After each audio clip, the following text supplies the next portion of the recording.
You can love hockey, you can love a player, absolutely love a player because they are so great at the sport and are an amazing player, and you can still be disappointed by what they say.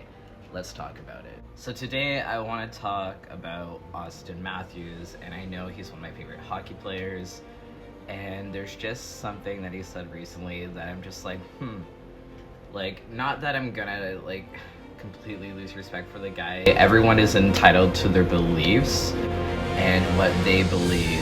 I am kind of disappointed because it's like, dude, I looked up to you. You're an incredible player. I mean, it's not gonna stop me from thinking that he's not a good player, but I just want to talk about more or less his comment that he has said a few times now about Pride Night hockey, which happens every season, that you have a Pride Night hockey to show diversity and to include queer people in a sport that was frowned upon for many years.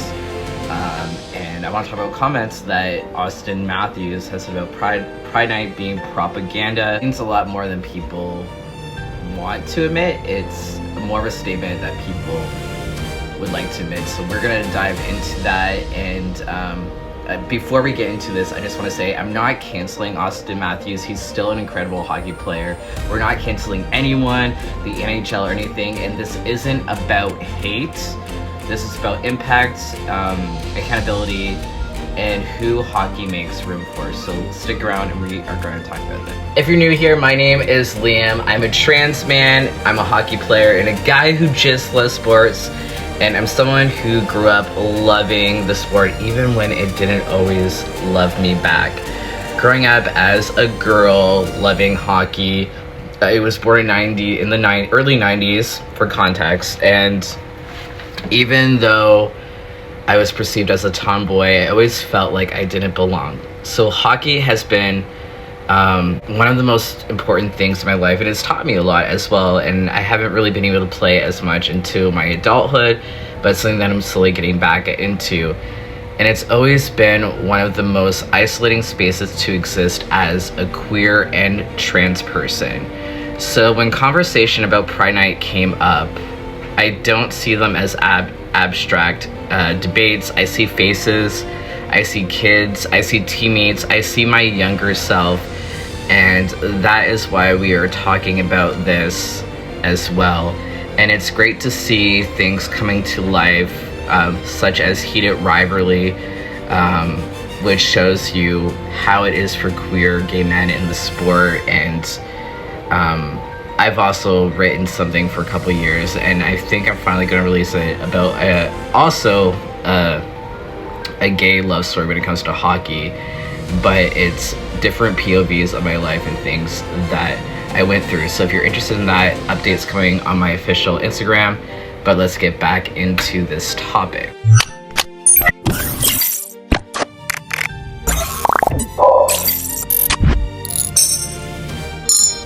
Recently, Austin Matthews refused to wear Pride-related gear during Pride Night. He explained his decision by saying that hockey should be hockey and that it shouldn't push propaganda.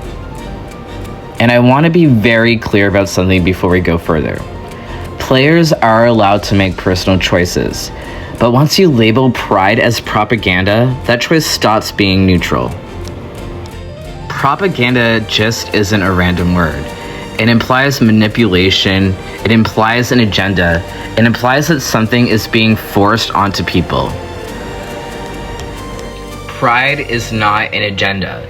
It's not a recruitment. It's not an ideology. It's not politics. It's recognition. That's all that it is. Queer people already exist. Queer people existed in hockey, and they already existed in hockey, whether that makes people comfortable or not. And I also just want to say that Pride Night doesn't change how the game is played. It doesn't change the rules, stats, contracts, or standings. It doesn't affect ice time or who wins in any way, shape, or form. It sends one message: you are welcome here, you are valid. It doesn't matter if you are part of the LGBTQIA, it's too much going on right now, and that's from a trans guy. But no matter who you are or who you identify, all that Pride Night is is you're welcome here. Acknowledge someone's existence feels like if acknowledging someone's existence feels like propaganda, then the problem isn't pride. Now to respond to when Austin said hockey should be hockey or just hockey. People love to say hockey should just be hockey, but hockey has never been just hockey. We have military appreciation nights, cancer awareness nights, indigenous heritage nights, hockey fights cancer, salute to service. No one calls those propaganda. So the question becomes, why is pride the only one that suddenly crosses the line? That tells us something. My personal perspective. I play hockey, I tape my stick, I lace my skates, I train, I compete, I take hits, I bleed like everyone else. My existence in this sport isn't a statement, and it's definitely not propaganda. It's just reality. And for a lot of queer and trans players, trans men, trans women, Pride Night is the only time all freaking season that we feel seen. The only time we feel like we're not just tolerated, but we are acknowledged. Now let's talk about intent versus impact. Maybe his intent wasn't harm, which honestly probably his intentions were probably not to harm anyone, but intent doesn't erase impact. When a star player calls pride propaganda, queer kids hear something very different. And again, in context, it doesn't have to be kids, it can be anyone. They can see it and hear things very differently. What they can hear is you're controversial, you're political, you're optional.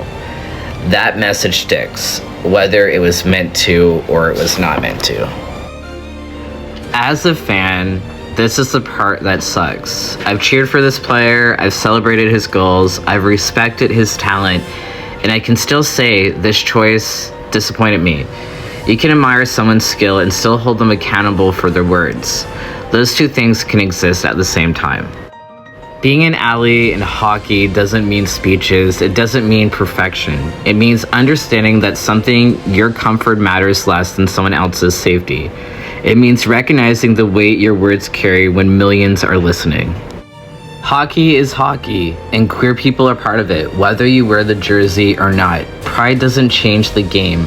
It changes who feels allowed to play. So if you're queer and love hockey, you're not alone. If you disagree with me, that's okay. But let's talk about it with respect. Like, comment, subscribe. This channel is all about loving hockey enough to want it to be better.